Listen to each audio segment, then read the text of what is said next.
Selon l'écrivain Howard Gardner, il y a 8 types d'intelligence. Il y a d'autres chercheurs qui ont étendu cette théorie, mais on peut garder cette base pour que ça reste simple. Aujourd'hui, comme je vous parle souvent du métier, il y a, on va dire, des types d'intelligence qui viennent avec certains métiers où, on va dire, il n'est pas vraiment nécessaire de continuer de se battre étant donné que l'intelligence artificielle est là. Ça veut dire que si vous êtes de ces métiers-là, il va falloir vous-même inclure l'intelligence artificielle à défaut de vous faire remplacer par l'intelligence artificielle. Enfin, je veux dire, au risque. Donc, ce qui se passe ici, c'est quoi? Nous avons 8 types d'intelligence. Je crois que je vais vous mettre un lien pour que vous puissiez consulter ces 8 types, mais je vais vous en parler de manière très directe ici.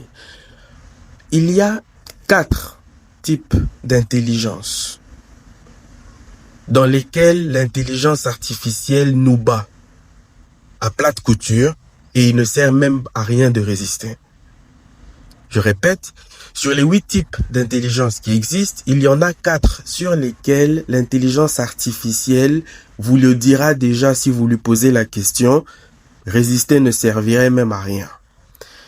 Et le 4e me fait un peu mal, mais il s'agit de l'intelligence logico-mathématique, bien entendu, l'intelligence linguistique, évidemment, l'intelligence spatiale, bien sûr, et celui qui me fait un peu mal, mais que nous devons finalement reconnaître, voilà quoi, l'intelligence musicale.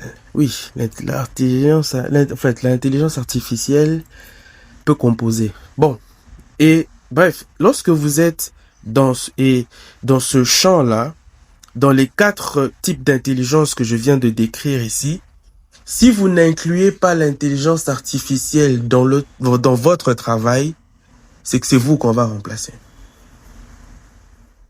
Je peux m'arrêter là, point final. Mais avec ces 4 mauvaises nouvelles, il y a 4 bonnes nouvelles.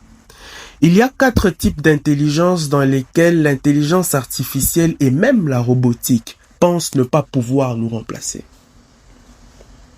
Et bien sûr, ces 4 types d'intelligence viennent aussi avec leur métier. Et ce que je trouve intéressant, c'est que cela semble mettre face à face le monde bureaucratique et le monde artisanal.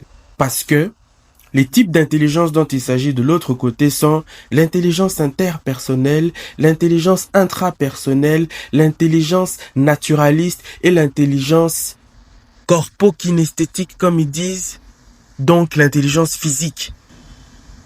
Ce qui veut dire que la robotique, par exemple, comme cette intelligence artificielle me le disait, aura extrêmement beaucoup de mal à reproduire des choses aussi complexes que la danse, n'est-ce pas? Quoique la robotique peut arriver à bien sûr, des summums intéressants et très convaincants en termes d'aide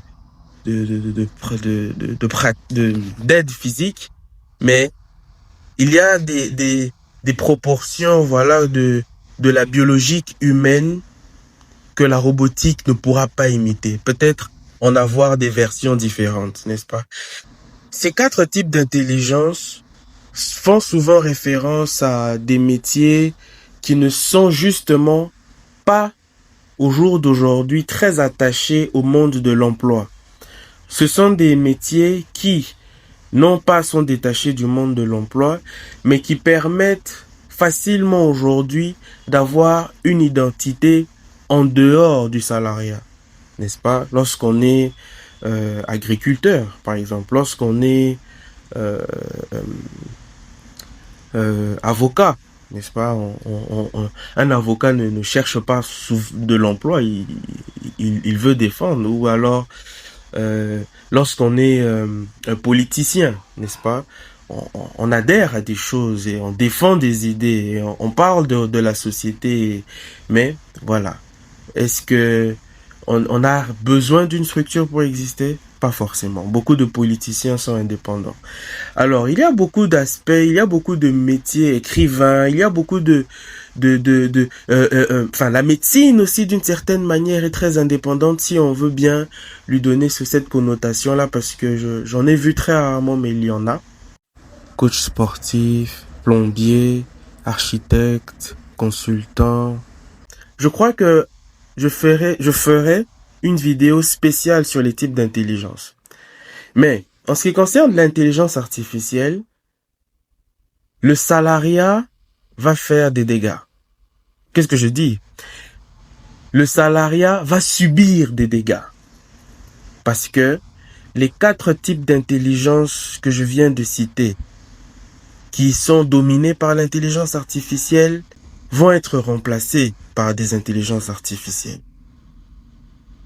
Parce que le capitalisme ne cherche pas à faire du bien à l'humain. Le capitalisme cherche à faire du profit. L'humain est une charge qu'il faut payer. L'intelligence artificielle est une charge qu'il faut simplement acheter et maintenir. C'est différent. C'est moins coûteux, c'est plus avantageux. Même moi, dans un contexte direct, voilà quoi, où je veux être aussi efficace, et ben là où je peux avoir une intelligence artificielle, je me gênerai pas. Pas parce que je ne veux pas de l'humain, mais parce que je crois que nous devons nous repositionner. Nous devons utiliser et nous devons nous adapter à l'ère du temps, n'est-ce pas? Sans pour autant céder à tout et nous laisser surprendre. Parce que c'est là où justement le piège est. Lorsqu'on se dit que rien ne va changer et que voilà, tout va rester. Non. Il faut déjà s'adapter à cette nouvelle ère qui arrive, prendre l'intelligence artificielle pour la mettre dans son camp et aussi savoir développer un métier, n'est-ce pas, qui est indépendant tout en étant dans une carrière salariale si c'est votre volonté. À très bientôt pour d'autres vidéos sur ces questions et merci.